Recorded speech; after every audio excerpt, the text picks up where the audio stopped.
En ce 25 novembre, l'on dénonce tous les types de violences faites aux femmes. Nombre d'entre elles souffrent en silence et la CAF a tenu à leur rappeler qu'elle se tenait à leur côté pour les aider à quitter l'enfer dans lequel leur bourreau les a plongés. Regardez. Nous sommes dans un contexte où les femmes n'osent pas faire savoir leurs difficultés. Et nos travailleurs sociaux, justement, sont au cœur de leurs souffrances et généralement les accompagnent. Mais ça se fait dans un contexte où il ne faut pas trop se faire voir et le faire savoir pour justement progresser et améliorer sa situation. Nous avons des travailleurs sociaux qui sont connus avec des numéros de téléphone et des adresses. Et à partir de ce moment-là, le rapport singulier se met en place. On n'est pas dans l'anonymat, il faut d'abord être allocataire. Et si vous voulez, après, on oriente justement nos allocataires vers les services concernés pour justement soit porter plainte, soit se faire accompagner. Mais généralement, la CAF n'est pas dans l'anonymat, elle est dans sa mission. Il y a des dispositifs.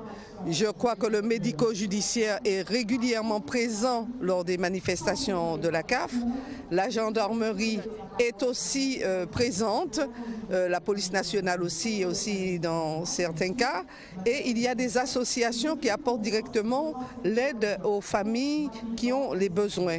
Donc il y a, je dirais, un rapprochement de proximité entre les personnes qui ont besoin d'aide et les services qui sont en mesure d'apporter cette aide.